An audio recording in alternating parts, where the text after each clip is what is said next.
Hello and welcome to VLearn Virtual Learning Network. This is session number 3, Aptitude Test. Topics covered are aptitude test, what is measured in aptitude tests. So first of all, we'll study about aptitude and what are aptitude tests. An aptitude is an innate, acquired or learned or development component of a competency to do a certain kind of work at a certain level. किसी समय पर किसी level पर किसी तरीके का काम करने के लिए जो एक एक्वायर्ड डेवलपमेंट कॉम्पिटेंसी हम अपने अंदर लेकर आते हैं, दैट्स कॉल्ड एप्टीट्यूड. कॉम्पिटेंसी का एक डेवलप कंपोनेंट एप्टीट्यूड है. बाकी कुछ और ये नॉलेज भी हो सकते हैं, अंडरस्टैंडिंग या एटीट्यूड भी हो सकता है. एप्टीट्यूड एक एक्वायर्ड कंपोनेंट है, लर्नेड कंपोनेंट है, एक डेवलपमेंट है कॉम्पिटेंसी लेवल पे जो आप किसी काम को करने के लिए किसी लेवल पर सीखते हैं. एप्टीट्यूड फिजिकल या मेंटल भी हो सकता है. The innate nature of aptitude is in contrast to achievement, which represents knowledge or ability that is gained. Innate nature जो है ability aptitude का, innate nature means acquired nature, जो learned nature है हमारा.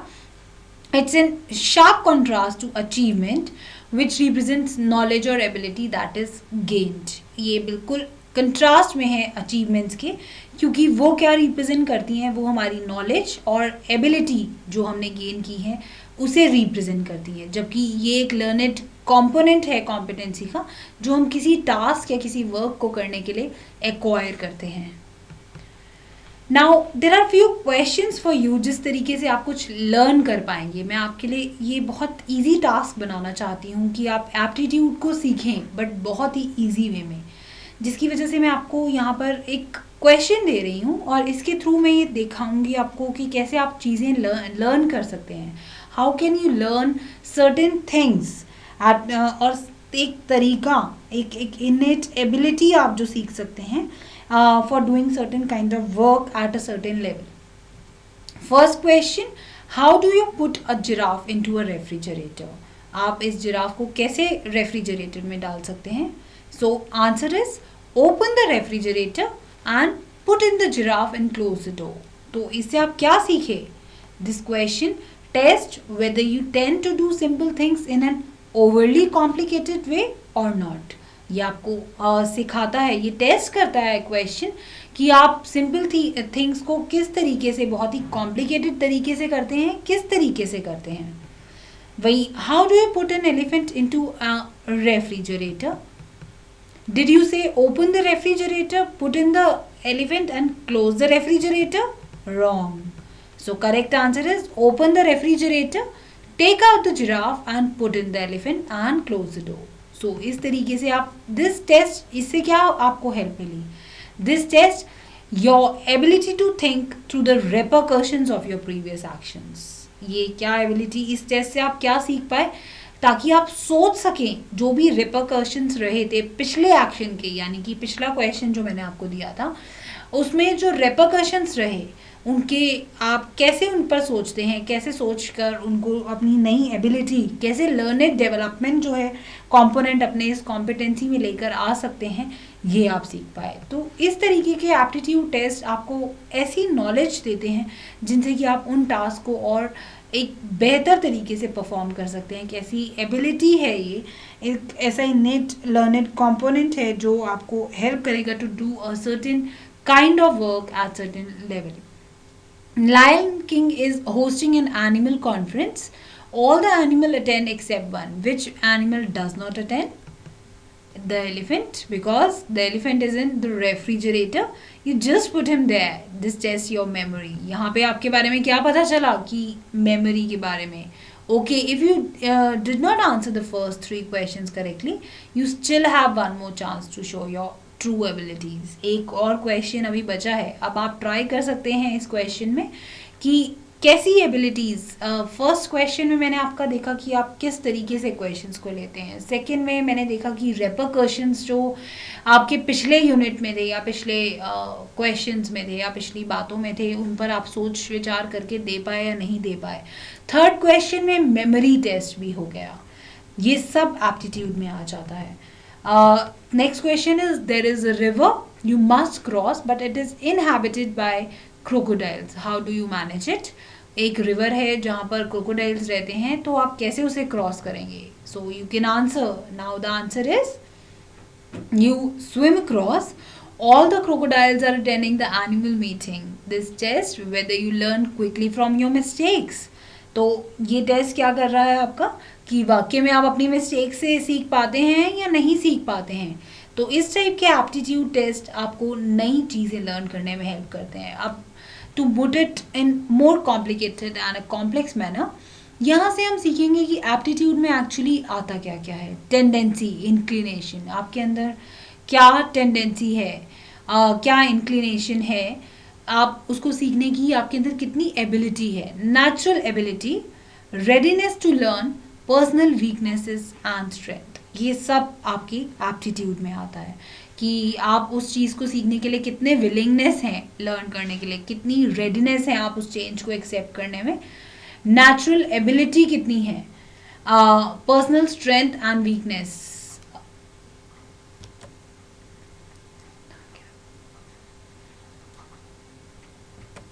Tendency, inclination, natural ability, readiness to learn, personal strength and weaknesses, ये सब कितना है आपके पास, ये सब चीज़ें हम इसमें एप्टीट्यूड में इन्वॉल्व करते हैं कि आप किस तरीके से लर्न करने की आपके अंदर कितनी रेडीनेस है, कितनी विलिंगनेस है, नेचुरल आप एबिलिटी है या नहीं है, पर्सनल स्ट्रेंथ और वीकनेसेस, सभी चीज़ें आपकी एप्टीट्यूड में आ जाती हैं।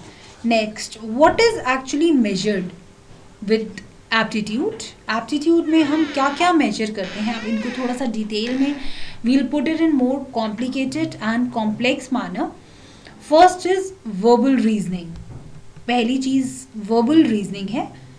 Verbal reasoning, numerical reasoning, abstract reasoning, perceptual speed and accuracy, mechanical reasoning, space relations, spelling, language usage and educational aptitude, ये सब चीज़ें हमारी एप्टीट्यूड में आती हैं और ये सब चीज़ें हम मेजर करते हैं through these aptitude tests. So we'll discuss them in detail now. First is verbal reasoning.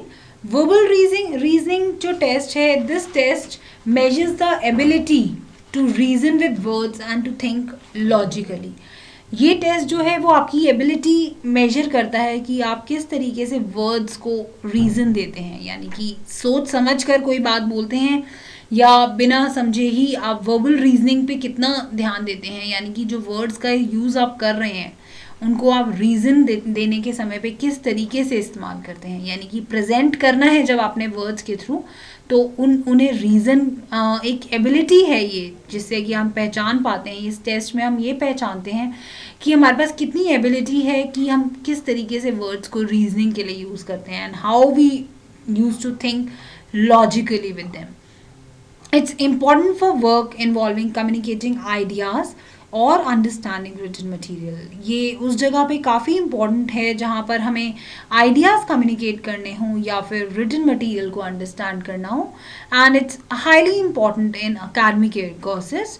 ये एकेडमिक कोर्सेज में जहाँ पे आप सोच सकते हैं कि कोई सैम्पल करियर या कोर्सेज होते हैं जहाँ law, social work, arts, advertising, education, PR, वहाँ पर आपसे ये पूछा जाता है, वर्ड्स के थ्रू आपको रीज़न देते हुए ये बताना होता है कि अगर आपने ये स्ट्रैटेजी इस्तेमाल की है, ये पर्टिकुलर पॉलिसी या ये प्रोसीजर इस्तेमाल किया है, तो you need to give the proper reason for that. यहाँ आपकी रीजनिंग एबिलिटी देखी जाती है कि आप किस तरीके से वर्ड्स का प्रॉपर यूजेज करते हुए आप प्रॉपर रीजनिंग देते हैं चीज़ों को लेकर। इसके कुछ सैम्पल सब्जेक्ट्स हैं, इंग्लिश, हिस्ट्री, जहाँ पर आपने अपना आंसर तो देना है लेकिन सपोर्ट करना है विद रीज़न कि आप वो आंसर क्यों दे रहे हैं। लैंग्वेजेस में, हिस्ट्री में आपने आंसर बता दिया लेकिन साथ में आपको सपोर्ट करना होता है विद प्रॉपर एप्रोप्रिएट रीजनिंग। तो इस टेस्ट के थ्रू हम वर्बल रीजनिंग का मेजरमेंट करते हैं कि कोई इंसान कितना लॉजिकली सोचता है और उसको कैसे अपने वर्ड्स में प्रेजेंट करता है विद द प्रॉपर रीजनिंग.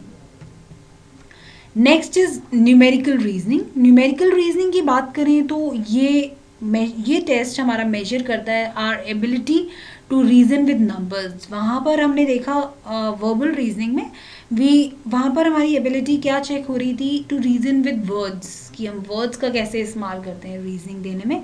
यहाँ पर एबिलिटी चेक होगी to reason with numbers and to deal intelligently with quantitative measures. हम किस तरीके से क्वांटिटेटिव मेजर्स का सही इस्तेमाल, इंटेलिजेंटली इस्तेमाल करते हुए रीजनिंग देते हैं. In order to ensure that the reasoning rather than the computational facility is stressed, computational level of the problem is low. हम किस तरीके से इन quantitative measures को reasoning के लिए use करते हैं और computation facility भी कम stress होती है. Computational level of the problem is low. उन cases में हम कैसे इस reasoning को quantitative measures को use करते हैं intelligently to reason with the numbers. Sample career या कोर्सेज इसके अंदर फाइनेंस, साइंस, सेल्स, बैंकिंग, यहाँ पर इस तरीके की न्यूमेरिकल रीजनिंग बहुत यूज़ होती है. इंजीनियरिंग, आप एग्ज़ाम कभी इंजीनियरिंग का या साइंस से रिलेटेड, सेल्स या बैंकिंग से रिलेटेड देंगे तो वहाँ पे आपको इन न्यूमेरिकल रीजनिंग का इस्तेमाल करते हुए प्रॉपर रीजनिंग देना होगा with numbers and how you deal intelligently with these quantitative measures. इनके subjects maths, physics, chemistry, applied maths, accounting, economics, क्योंकि यहाँ पे अपने नंबर्स का यूज़ करते हो, यानी कि खेल सिर्फ स्टैट्स का है, फैक्ट्स फिगर्स का है. उन फैक्ट्स फिगर्स को यूज़ करते हुए आपने प्रॉपर रीजनिंग देनी है. Now abstract reasoning. Abstract reasoning की बात करें तो नॉन वर्बल टर्म्स में या नॉन न्यूमेरिकल, यहाँ पर वर्ड्स या फिगर्स, फैक्ट्स या स्टैट्स का इस्तेमाल नहीं करना है. यहाँ पे नॉन वर्बल और नॉन न्यूमेरिकल जो है उनकी मेजर देखना है हमने रीजनिंग पार्ट के लिए.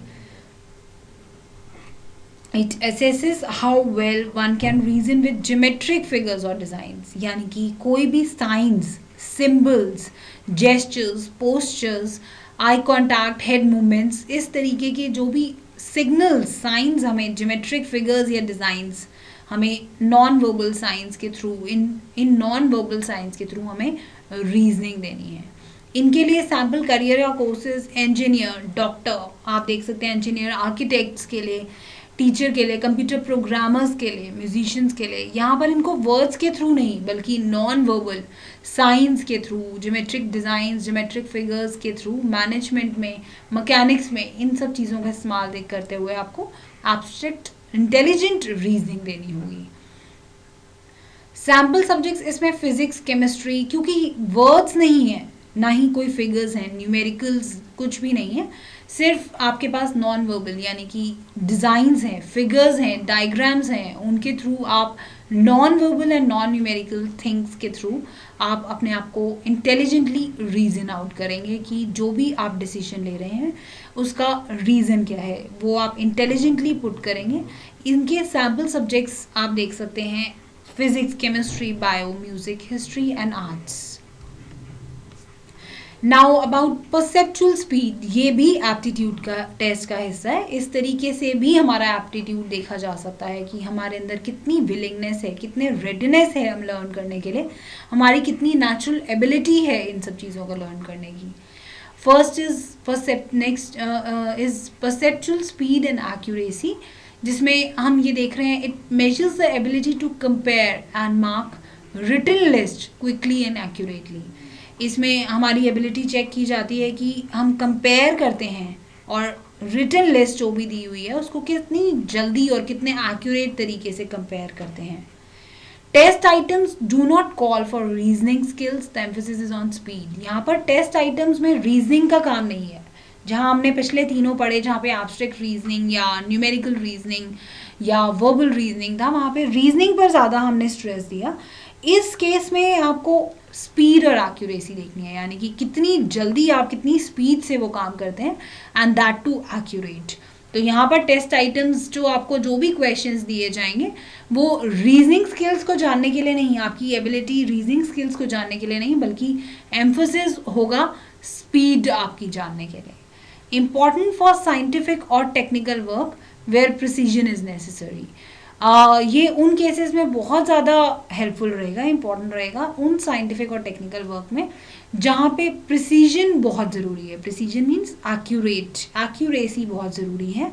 वहाँ पर इन सब स्पीड, क्योंकि आप जल्द से जल्द कितना जल्दी वो काम कर सकते हैं और दैट टू एक्यूरेट, वहाँ पर उन साइंटिफिक और टेक्निकल वर्क में ये बहुत हेल्पफुल रहेगा और इम्पॉर्टेंट भी है जहाँ पे प्रिसीजन की ज़रूरत होती है.